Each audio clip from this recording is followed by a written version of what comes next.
Graça e paz, irmãos. Nós estamos iniciando nesta tarde mais um estudo da Bíblia na carta de Paulo aos Colossenses. Hoje nós vamos estudar o capítulo 3, os versículos 12 a 17. Colossenses 3, de 12 a 17. E os irmãos que quiserem fazer o acompanhamento nas suas Bíblias podem abri-la e podem segui-la ouvindo a leitura que nós vamos fazer agora. Colossenses 3, 12 a 17. O texto diz assim: revesti-vos, pois, como eleitos de Deus, santos e amados, de ternos afetos de misericórdia, de bondade, de humildade, de mansidão, de longanimidade. Suportai-vos uns aos outros, suportando-vos uns aos outros, perdoai-vos mutuamente, caso alguém tenha motivo de queixa contra outrem. Assim como o Senhor vos perdoou, assim também perdoai vós. Acima de tudo isso, porém, esteja o amor, que é o vínculo da perfeição.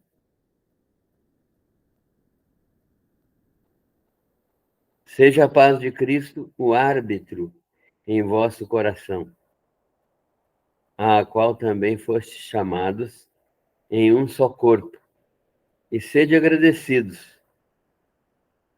Habite ricamente em vós a palavra de Cristo, instruí-vos e aconselhai-vos mutuamente em toda sabedoria, louvando a Deus com salmos e hinos e cânticos espirituais, com gratidão em vosso coração. E tudo que fizerdes, seja em palavra, seja em ação, fazei-o em nome do Senhor Jesus, dando por ele graças a Deus Pai. Amém. Nosso Deus e nosso Pai, damos-te graças mais uma vez pela tua palavra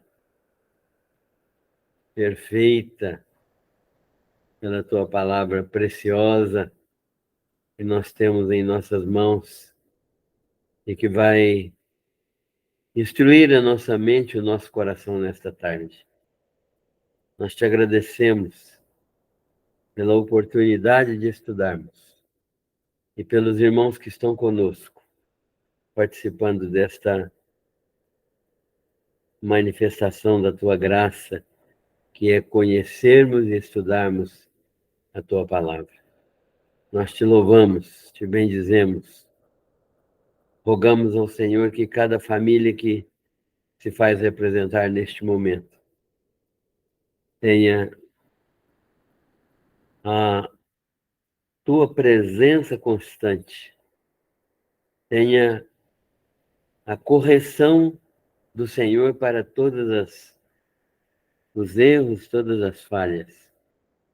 Tenha manifestação da tua graça, que derrama espírito de sabedoria e discernimento na vida de cada um. Nós te agradecemos por todas as tuas bênçãos materiais e espirituais e pedimos a tua direção e companhia para o teu povo, para a tua igreja, para os nossos pastores, e pedimos misericórdia para o nosso país. Oramos agradecidos, em nome do Senhor Jesus. Amém.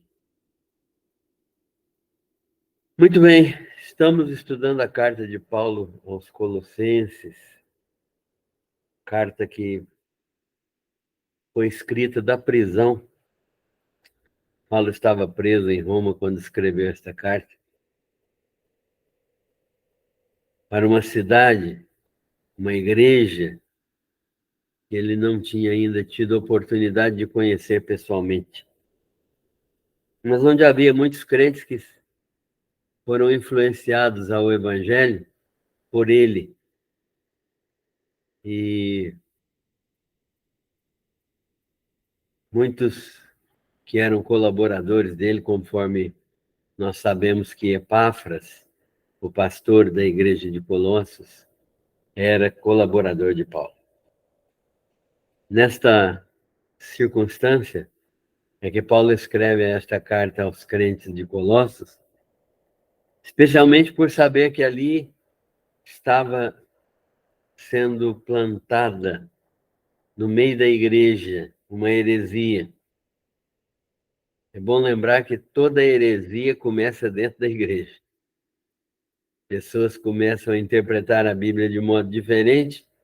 Se não houver alguém que ministre a palavra com sabedoria, com discernimento, com convicção, com veracidade e com firmeza doutrinária, essa heresia se transforma em uma doutrina e corrompe a igreja.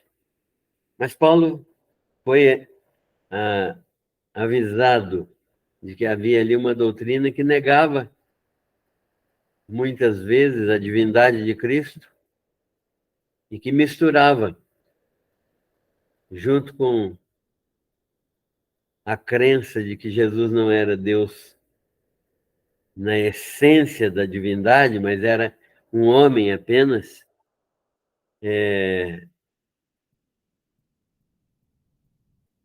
foi essa crença era misturada com dogmas e rituais judeus e filosofia oriental, mística, né? Dada a êxtases, a visões, a ênfase a experiências espirituais diferentes daquela da conversão. No estudo passado, nós vimos como o apóstolo Paulo exorta os crentes, nos estudos passados, né, a permanecerem firmes na fé e a não crerem nessas doutrinas, mostrando que Jesus é o único Filho de Deus, aquele que verdadeiramente é o Senhor dos senhores e Rei dos reis, o Criador de todas as coisas, aquele que é o princípio e o fim de todas as coisas, o eterno Criador, e que ele produziu vida nova nos crentes por meio da fé. A fé que leva os crentes a serem novas criaturas em Cristo Jesus. Então, esta fé é baseada apenas nesta transcendência de Cristo. Ele é Filho de Deus, ele é o próprio Deus revelado em carne e manifesto aos homens. Depois nós vimos que Paulo ataca claramente os falsos ensinos desses homens que ensinavam heresias lá na igreja de Colossos, e mostram que essas coisas que eles criam, inclusive o cerimonialismo judaico, que eles queriam impor aos crentes, dizendo que os crentes deveriam se circuncidar, guardar o sábado, guardar os cultos das luas novas, né, mensalmente nos cultos das luas novas, e guardar os cultos dos sábados, as festas judaicas, o Pentecostes, a Páscoa, o Tabernáculo. Paulo mostra que isso eram apenas sombras. O que significava isso? Que eram apenas figuras simbolizando Cristo, que seria a consumação de todas estas coisas. E que a obediência a tais práticas não era vitoriosa sobre o pecado, mas simplesmente o fato de Deus nos unir com Cristo. O que vence o pecado da nossa vida é estarmos unidos a Cristo e estarmos crucificados com Ele, mortos para o pecado e vivos para a justiça. Então, Paulo fala: se nós já ressuscitamos com Cristo, devemos então viver um outro tipo de vida, buscando as coisas que são de cima, fazendo morrer a nossa natureza pecaminosa, negando a nossa natureza pecaminosa. O estudo passado falou exatamente disso, e nós vimos nesse estudo que o apóstolo Paulo está exortando os colossenses a viverem numa outra dimensão. Que bênção maravilhosa esta bênção do apóstolo Paulo, ensinar os crentes a viver numa outra dimensão. Não na dimensão humana mais, material, física, essa dimensão do dia a dia, mas vivemos numa dimensão espiritual, numa dimensão em que é a vontade de Deus que prevalece e que nós vivemos em comunhão com Ele, fazendo apenas a sua vontade. Vivemos com os pés aqui na terra, mas com a nossa mente, com a nossa cabeça no céu. E vivemos uma outra dimensão, a dimensão espiritual, já que Deus nos inseriu em Cristo.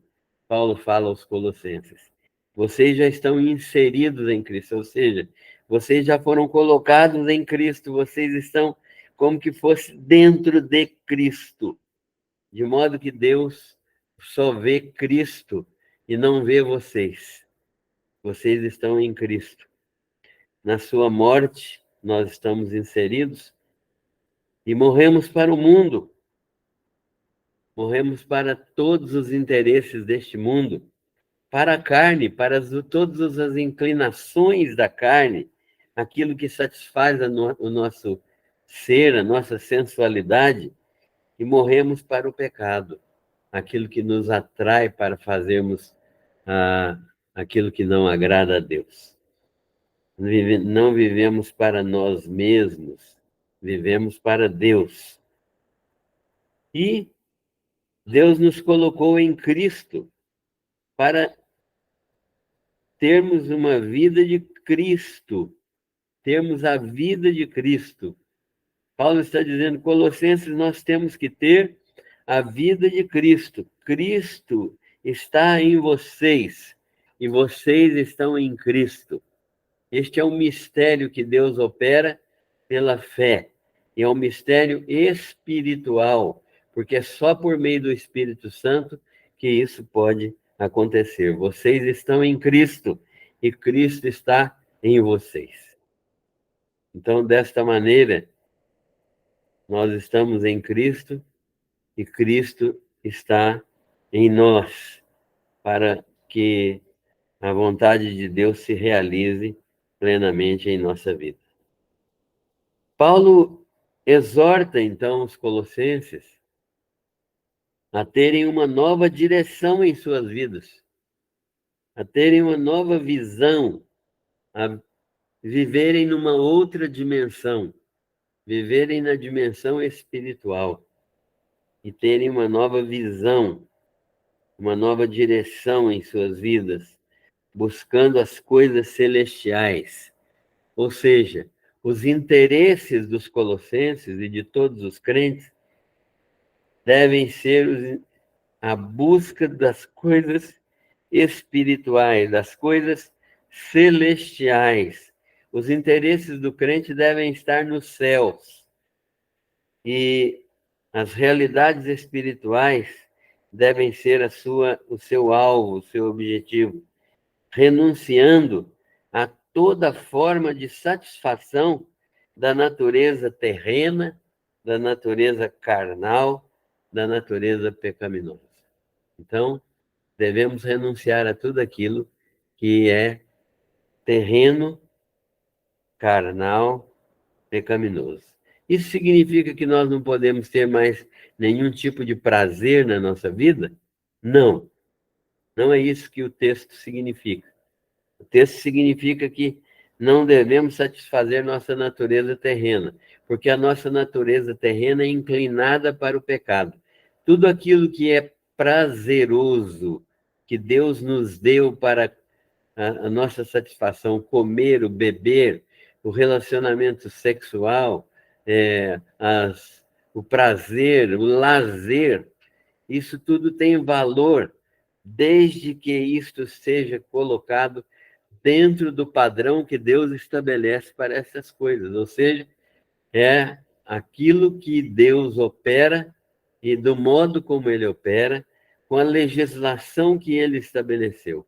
Então, dando um exemplo, sexo é bênção de Deus para o relacionamento conjugal, dentro do casamento, exclusivamente dentro do casamento, e somente para casados, homem e mulher, macho e fêmea, e dentro dos padrões de Deus. Por exemplo, tem alguns autores que dizem, pastores até, que falam que dentro do quarto do casal vale tudo. Não vale.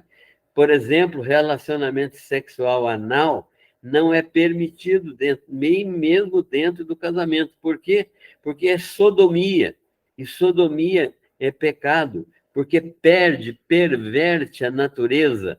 A natureza do sexo é relacionamento peniano-vaginal. Então, a relação peniano-anal é fora do padrão que Deus estabeleceu.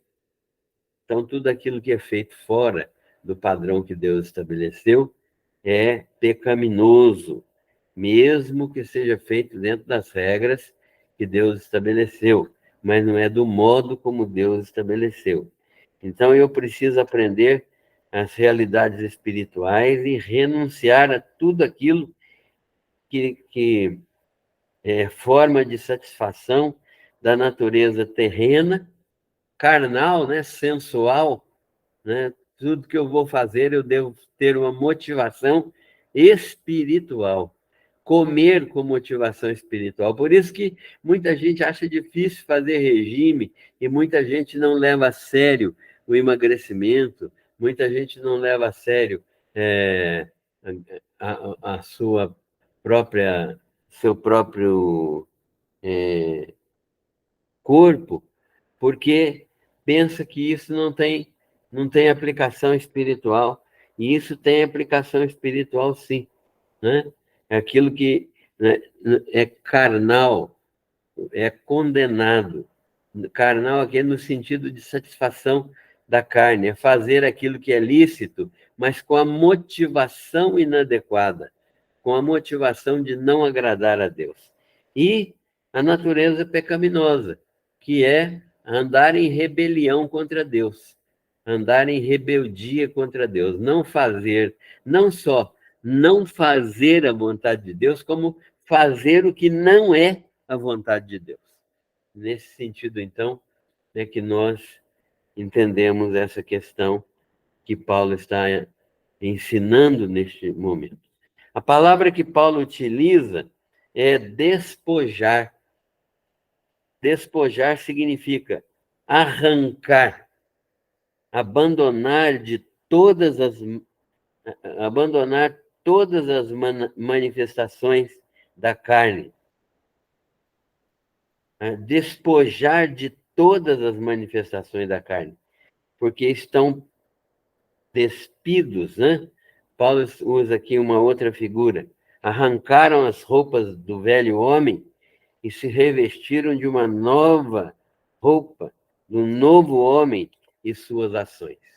Paulo está comparando a vida cristã como uma roupa velha, nova com uma velha.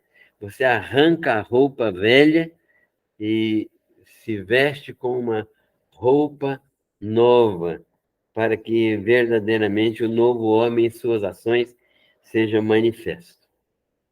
Agora o apóstolo começa um novo aconselhamento. Que tipo de aconselhamento? Agora não é negativo mais, mas é um aconselhamento positivo. Antes ele estava falando o que não fazer, agora ele está falando o que fazer. E ele começa então a aconselhar positivamente. São mandamentos compulsórios. Observem que aquilo que Paulo está fazendo aqui é dar mandamentos aos colossenses, que como ele é apóstolo do Senhor Jesus Cristo, representando literalmente o Senhor Jesus Cristo, os mandamentos dele têm efeitos para nós hoje, como se fosse o próprio Jesus nos mandando. Então, vamos ler isso aqui com cuidado, porque isso aqui é mandamento para nós hoje. São mandamentos compulsórios, não admitem discussão e não são atitudes opcionais. Né? O verbo que ele usa aqui é uma expressão que contrasta fortemente com a expressão despojai-vos, que ele usou anteriormente. Ele usa o imperativo, revesti-vos. Então, se por um lado eu preciso tirar a minha roupa velha, por outro lado, obrigatoriamente, eu tenho que vestir a minha roupa nova.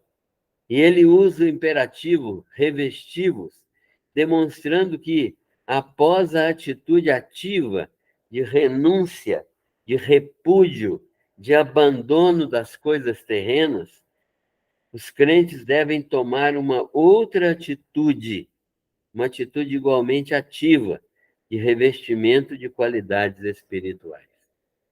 Paulo está estimulando os crentes a uma atitude de renúncia.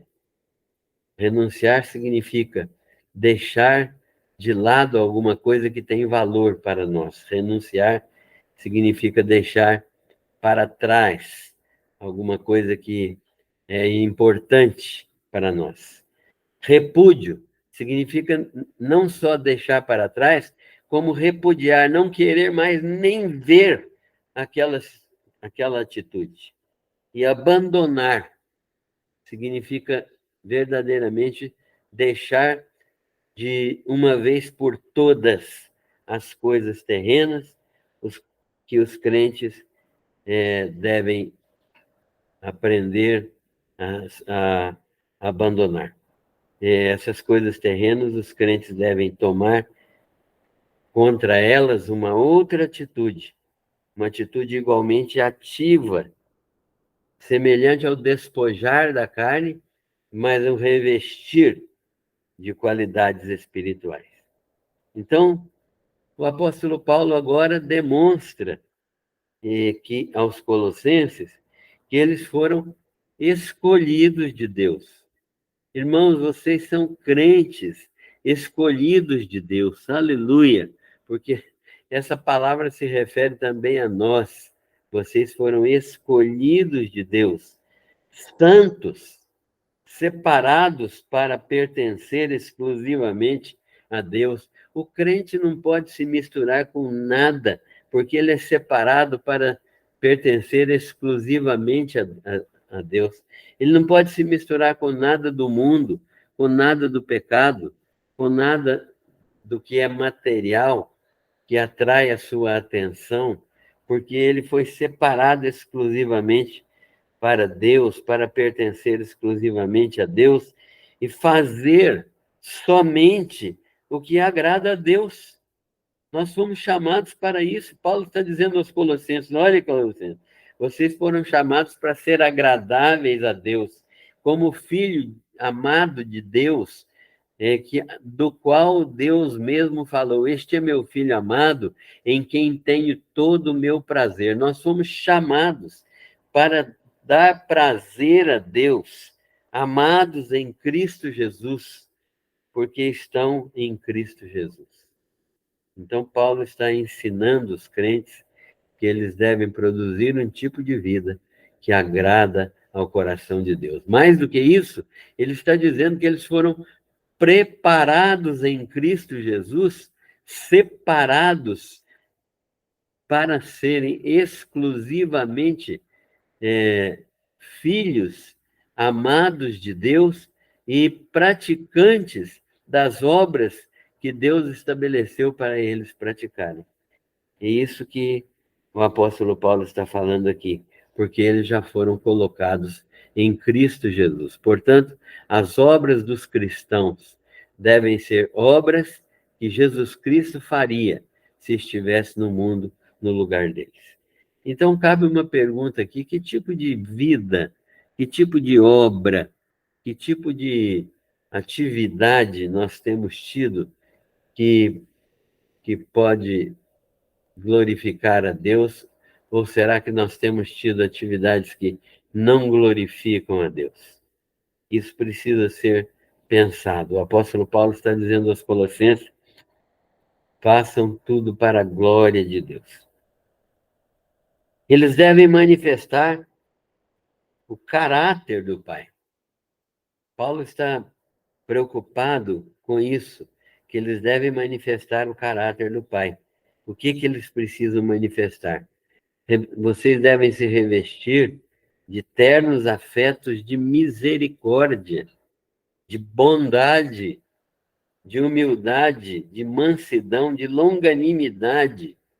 Isso é coisa que é só o Espírito Santo que pode produzir, porque são características divinas. E só Deus, em Cristo, pode nos dar essas coisas para a nossa vida cristã normal. São dons espirituais, fruto do Espírito Santo. E aí ele passa a nos ensinar sobre relacionamentos uns com os outros. Então, os crentes devem manifestar o caráter do Pai, ternos afetos de misericórdia, ou entranhas de misericórdia. Algumas versões falam entranhas de misericórdia, ou seja, tudo que deve vir do mais íntimo do nosso ser. Entranhas, na Bíblia, geralmente significa o mais íntimo do nosso ser. Quando fala de entranhas, fala do útero feminino, né? E das coisas mais íntimas, mais profundas do nosso ser. Ele está ensinando que nós devemos ser cheios do Espírito Santo. Aquilo que realmente move o nosso agir deve ser as nossas entranhas, e ela deve ser cheia de misericórdia, né? Ele está dizendo, ternos afetos de misericórdia ou entranhas de misericórdia, que o nosso coração deve estar cheio, intimamente cheio da misericórdia de Deus. Entranhas refere-se com frequência ao útero, né? Nós já mencionamos isso, no que diz respeito à geração de um novo ser. Então, as entranhas são a parte mais íntima que a Bíblia menciona de uma pessoa, de uma mulher. Então, os crentes devem ser entranhavelmente misericordiosos. Ternos afetos de misericórdia, portanto, bondade, humildade, mansidão, longanimidade, tudo isso são frutos do Espírito. E há um mandamento: revesti-vos como eleitos de Deus, santos e amados, destas qualificações do Espírito Santo. E agora ele vai falar sobre a nossa relação com os outros. Suportai-vos uns aos outros. Suportai-vos uns aos outros. Disposição e ação de colocar o outro e seus interesses acima dos nossos interesses. Isso é que significa suportar uns aos outros. É ter a disposição de coração e ter a ação positiva de colocar o outro em prioridade, de colocar o outro e seus interesses acima dos nossos próprios interesses e tolerar, levando as cargas uns dos outros, ser capaz de aceitar o outro como ele é e ajudá-lo a ser transformado pelo poder do Espírito Santo. Isso é o que significa suportai-vos uns aos outros. Paulo está ensinando os colossenses que eles devem ter essa prática. E a marca predominante do cristão, segundo Paulo aqui, aos colossenses, nos relacionamentos, é a capacidade de perdoar. Capacidade de perdoar. De modo que podemos dizer uma coisa sem medo de errar. O crente que não perdoa, ele talvez tenha que passar por uma nova experiência, tem que passar por uma conversão genuína, porque a marca predominante do cristão nos relacionamentos é a capacidade de perdoar aquilo que Deus fez conosco, não levar em conta a ofensa, não ficar ofendido, não se magoar, não levar em conta e relevar a ofensa. O perdão deve ser mútuo e deve promover a restauração do relacionamento. Olha como Deus fez isso conosco, né? Nos perdoou em Cristo e restabeleceu o relacionamento, restabeleceu a nossa comunhão com Ele, né? Nos fez novamente ligados a Ele como filhos. E então suportar-vos uns aos outros e perdoai-vos mutuamente, caso alguém tenha motivo de queixa contra outrem. Ainda tem que levar em consideração esse motivo de queixa, porque muitas vezes não houve nem intenção da outra parte em nos ofender, mas nós já ficamos ofendidos. Então é necessário avaliar isso com toda a segurança, com toda a importância que isso tem, e assim como o Senhor nos perdoou, assim também vocês devem perdoar uns aos outros. A marca predominante do cristão é o perdão. O exemplo máximo do perdão é Jesus, e deve ser imitado. Ele nos dá poder espiritual para nós fazermos o mesmo que ele fez. É uma ordem. Assim como o Senhor vos perdoou, perdoai-vos uns aos outros também. É uma ordem. Os colossenses precisavam aprender a obedecer isso, e nós também precisamos aprender a obedecer esta ordem, né? E precisamos viver debaixo dessa ordem, perdoando e aceitando as pessoas, restabelecendo o relacionamento e vivendo de maneira a não dar importância às coisas que são praticadas contra nós, mas amarmos as pessoas acima de qualquer coisa. O amor de uns para com os outros, segundo Paulo fala aos Colossenses, seja o que permaneça acima de todas as coisas. Então, acima de tudo isso, diz o apóstolo,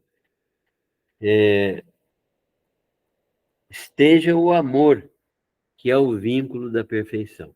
Onde há amor, não há necessidade de perdão, porque o amor não se ofende, o amor não suporta, não se porta mal, o amor não se dá por magoado.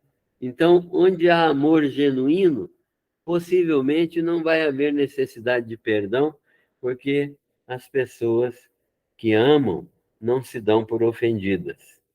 Então, o hino que nós gostamos de cantar é: não te des por insultado, mas responde com agrado, né? Então, isso é um texto bíblico, e nós gostamos de cantar esse hino. Esse hino fala do perdão. O amor de uns para com os outros, então, seja aquilo que permaneça entre vocês, que permaneça acima de todas as coisas, porque o amor acima de todas as coisas é o vínculo da perfeição. Ele é aquilo que estabelece a perfeição no relacionamento. O amor é o cumprimento da lei. O amor não faz mal ao próximo. Quem ama o seu próximo cumpriu a lei. No lugar onde há amor, no relacionamento onde há amor, dificilmente vai haver ofensa. Não, não só não vai haver ofensa, como não vai haver também ofendido, porque o amor supera todos os males, suporta todas as coisas, passa por cima de todas as coisas com gratidão no coração. Mas Paulo continua. A consequência deste relacionamento de amor é a paz, irmãos. É a paz. A paz que vem de Cristo, que vem da obediência à sua palavra e que é o árbitro em seus corações. Se há paz no coração, se o coração está em paz, isso significa que verdadeiramente o relacionamento foi pacificado por Cristo, pelo amor que ele plantou nos corações. Tudo que formos fazer tem que passar por esse crivo, por esse critério da paz. Paz em Cristo, porque Ele é a fonte. Paz com Cristo, porque Ele é o que nos reconcilia. E paz por Cristo, porque Ele é o único meio que nos proporciona a paz. A paz é por meio de Cristo. A paz é em Cristo, porque Ele é a fonte. E a paz é com Cristo, porque Ele que nos reconcilia com Deus. Então, nós precisamos ter esse árbitro em nossos corações, a paz. Se nós não estivermos em paz, há alguma coisa errada na nossa vida, né? Ou o nosso relacionamento com o próximo não está bom, ou o nosso relacionamento com Deus não está bom, ou a nossa relação conosco mesmos não está adequada. Então, seja o árbitro em vossos corações a paz de Cristo. E vocês foram chamados a esta paz em um só corpo. Ou seja, a paz de Cristo me põe em reconciliação com os meus irmãos. Lá em Corinto, não estava havendo isso, estava havendo divisão, porque estava havendo demandas entre os irmãos. E Paulo, então, aos Colossenses, ele está dizendo: seja a paz de Cristo o árbitro, não deixem que nada interfira no relacionamento de vocês. Cultivem a paz, porque o vínculo da perfeição é o amor, e é o amor que produz essa paz. Seja a paz de Cristo o árbitro no coração de vocês. Se eles estão realmente vivendo no vínculo da perfeição, então vai haver paz entre vocês. E paz no coração de vocês. Cada um vai ter paz e vai haver paz de uns para com os outros. Igualmente, vai haver, então, paz na igreja, porque somos um só corpo e individualmente somos membros uns dos outros e instrumentos de paz. Se nós somos instrumentos de paz, verdadeiramente nós vamos produzir paz no nosso relacionamento.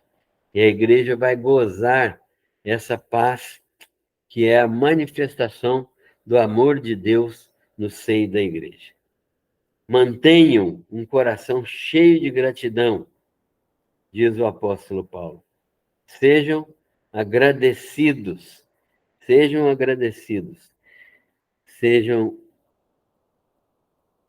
cheios de gratidão no coração, mantenham esse coração cheio de graças para com Deus.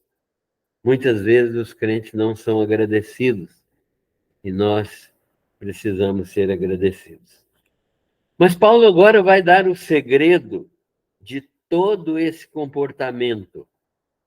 Como nos comportarmos desta maneira? E ele vai dar o segredo.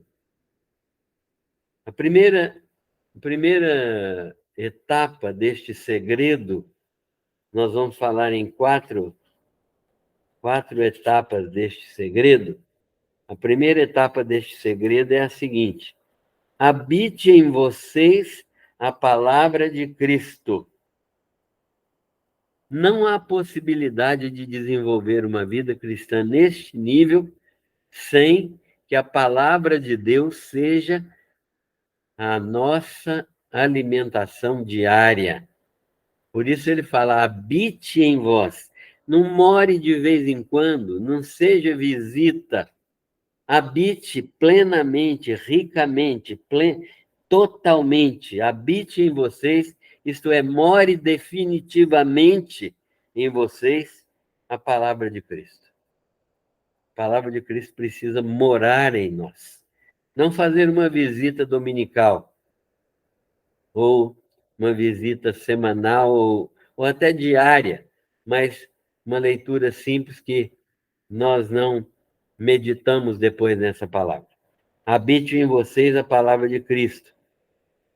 Habite plenamente, permanentemente, em todo o tempo. Segundo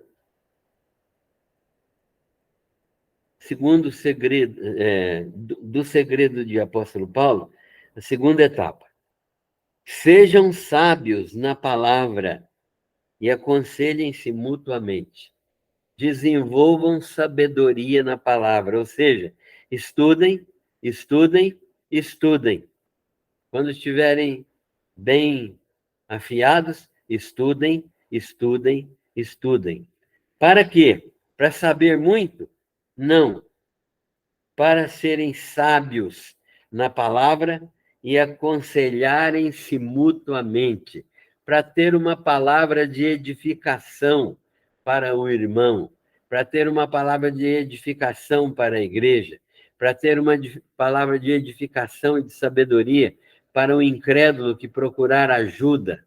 É para isso que nós precisamos estudar a palavra. Sejam sábios na palavra e aconselhem-se mutuamente, ou seja, falem uns com os outros de forma a estar compartilhando a palavra e ajudando uns aos outros a compreenderem a palavra. Terceira etapa do segredo de todo esse comportamento. Instruam-se mutuamente na palavra de Deus. Aconselhar e depois instruir. Instruir é mais do que aconselhar. Instruir é estudar sistematicamente. Um pouco disso nós estamos fazendo aos sábados, né? Instruir mutuamente na palavra de Deus. Fazemos isso nas quartas-feiras, fazemos isso nas sextas-feiras, fazemos isso no sábado, fazemos isso na escola dominical no domingo. Então, instrução na palavra e mutuamente, isso significa que não só um instruindo, mas outros também instruindo, para que todos aprendam com todos e para que a palavra de Deus possa produzir o seu efeito na vida de cada um. Então, nós temos três etapas do segredo. Primeira, habite em vocês a palavra de Cristo. Segunda, sejam sábios na palavra e aconselhem-se mutuamente. Terceiro, instruam-se mutuamente na palavra de Deus. Quarto, louvem a Deus com todo louvor, salmos, hinos, cânticos espirituais, sempre em atitude de gratidão a Deus em seu coração. O louvor é um tempo de aprendizado. Eu quero lembrar aqui os irmãos que há muitas coisas que nós aprendemos enquanto louvávamos a Deus na nossa infância, na nossa adolescência, enquanto decorávamos a palavra de Deus cantada. Então, quando nós louvamos a Deus com todo louvor, com salmos e hinos e cânticos espirituais, sempre em atitude de gratidão, nós também estamos aprendendo a viver de acordo com a vontade de Deus, decorando a palavra de Deus e rememorando essa palavra de Deus. E louvando e tendo atitude de gratidão a Deus no nosso coração. O que vocês tiverem que fazer, diz Paulo, finalmente, né? Ele diz: o que vocês tiverem que fazer, qualquer coisa que seja que vocês tiverem que fazer, em palavra ou em ação, façam em nome do Senhor Jesus. Isso aqui é um teste maravilhoso. Você vai fazer alguma coisa, está em dúvida se é agradável a Deus ou não? Então, não faça enquanto não tiver certeza que é a vontade perfeita de Deus. O que vocês têm que fazer, o que vocês tiverem que fazer, qualquer coisa que seja, diz Paulo, em palavra ou em ação, tudo que vocês vão falar, pensar ou fazer, façam em nome do Senhor Jesus. Ou seja, é como se Jesus estivesse fazendo, como se ele mesmo estivesse realizando, dando por Jesus, que capacita vocês, graças a Deus Pai.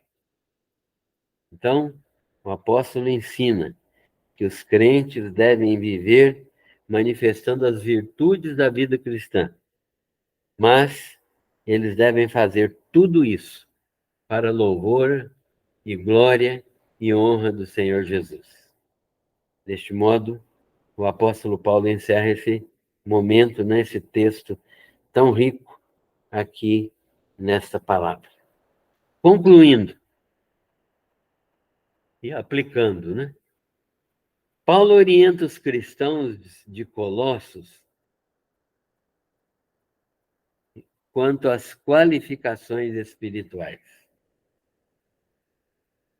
Virtudes, essas qualificações espirituais, são virtudes que devem estar entranhavelmente ligadas nos crentes, ou seja, dentro do íntimo do coração, do ser, do mais profundo do ser do crente.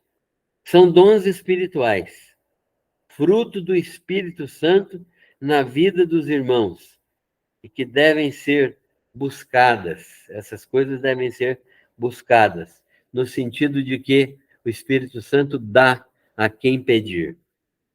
E buscadas em Jesus. Quem tem Cristo tem os seus dons espirituais. Se você está servindo a Cristo e busca Cristo em sua vida, está em comunhão com Ele, você pode ter esses dons espirituais. Então, Paulo está orientando os crentes de Colossos a terem essas qualificações espirituais. Como é que você tem agido em relação a isso? Você tem buscado essas qualificações espirituais? Nós vamos repeti-las. Ternos afetos de misericórdia, ou entranhas de misericórdia, ou íntimo de misericórdia, Bondade, humildade, mansidão, longanimidade, suportando-vos uns aos outros mutuamente, e como Cristo vos perdoou, assim também perdoai vós uns aos outros. Segunda conclusão: o perdão mútuo tem sido negligenciado no relacionamento cristão. O perdão mútuo tem sido negligenciado no relacionamento cristão e tem prejudicado o crescimento espiritual, tanto individual como da igreja, e até a saúde física das pessoas. nós sabemos de doenças que estão relacionadas com a falta de perdão, com a mágoa, com o ressentimento, com a raiz de amargura. Então, enquanto nós não somos capazes de perdoar, muitas vezes nós carregamos essas doenças. O perdão mútuo precisa ser praticado. E a iniciativa do perdão tem que ser minha. Se eu sei que há alguém ofendido comigo, eu preciso ir até ele e pedir perdão. E se eu sei que eu ofendi alguém, que alguém me ofendeu, se eu sinto que alguém me ofendeu, eu preciso também falar com ele que ele está perdoado da ofensa que foi feita. Nós é que precisamos tomar a iniciativa. Terceiro, o coração agradecido é uma evidência da ação do Espírito Santo em nossa vida. Você tem gratidão por todas as coisas? Quantos crentes que a gente vê que não tem o mínimo de gratidão, né? Você tem gratidão na sua vida? O coração agradecido é uma evidência da ação do Espírito Santo em nossa vida. O coração agradecido é o coração que louva a Deus por todas as coisas, por todas as circunstâncias.